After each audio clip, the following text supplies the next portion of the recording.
Bonjour, aujourd'hui nous allons nous intéresser à un nouveau texte de sociologie nommé Culture et identité au travail, écrit par Norbert Alter. Ce texte est une analyse des identités et cultures des organisations qui permet de comprendre ce qui amène un acteur à agir. Il est divisé en 4 principales parties. La première partie, et la plus grande de ce texte, c'est sur l'organisation et la culture qui aborde en premier temps la théorie de l'apprentissage culturel au travail, dont 2 principales idées ressortent de cette théorie.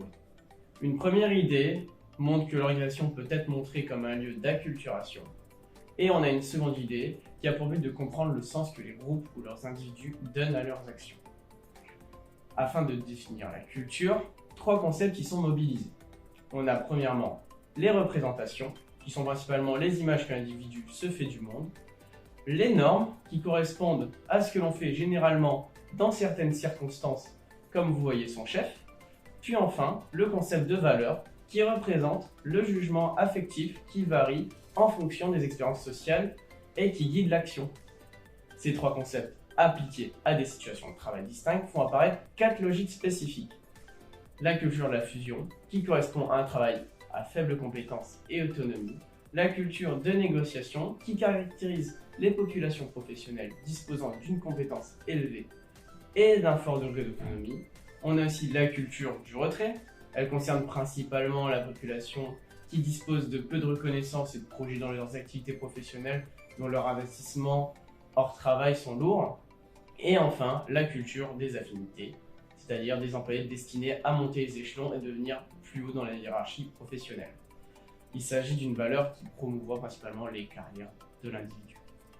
Ensuite, la seconde partie du texte aborde la culture de changement. On a à ce sujet-là 4 dimensions différentes qui naissent dues à ce développement d'analyse après avoir étudié davantage la culture de ces changements. C'est-à-dire, en premier lieu, l'acquisition de savoir-faire et de nouvelles connaissances qui critiquent l'autorité hiérarchique, mais cela améliore les relations sociales au sein de l'organisation. On a aussi une expérience du changement qui enrichit la capacité d'action des individus. Principalement, cela se traduit par une volonté d'intégration active qui remet en cause des engagements professionnels et aussi des organisations antérieures. On a aussi une partie sur les réseaux d'acteurs qui poussent à se mobiliser pour des projets. Donc ça a tendance à créer un mouvement d'ouverture des systèmes sociaux antérieurs. Et pour finir, l'ensemble de ces apprentissages tient à l'existence qui est due grâce à cette collectivité. Or, il se peut parfois que ça ait un impact économique au sein de l'organisation et que l'erreur ne doit pas en être problématique. On conclut donc que cette évolution de ce monde socio-professionnel, tout portait quand même à un certain intérêt pour aller vers des entreprises dites démocratiques afin de promouvoir les relations socio-professionnelles.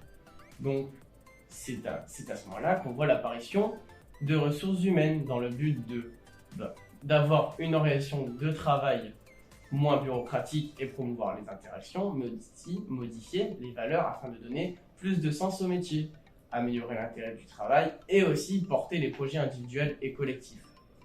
La troisième partie, quant à elle, s'oriente plus précisément sur la sociologie de l'entreprise.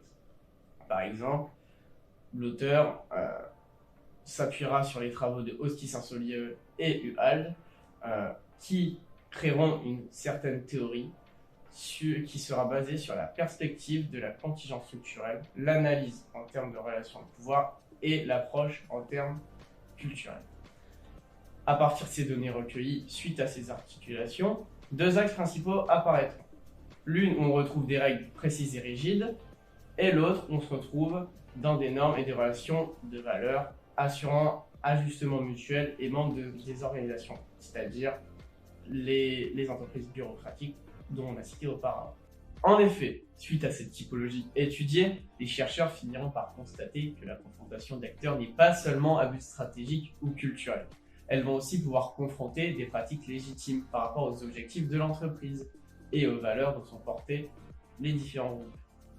On montre donc que les travaux faits par ces sociologues prouvent que les dimensions organisationnelles, culturelles et stratégiques sont associées à la dimension économique de l'activité. La sociologie a permis dans cet exemple à mettre en évidence la présence du facteur social dans le fonctionnement des entreprises. Pour finir, la quatrième partie, elle, se basera sur les travaux du sociologue Doubar. Il conservera les résultats pris auparavant tout en y ajoutant un argument social d'origine à chaque individu, mais aussi un modèle dans une organisation où l'économie est critique.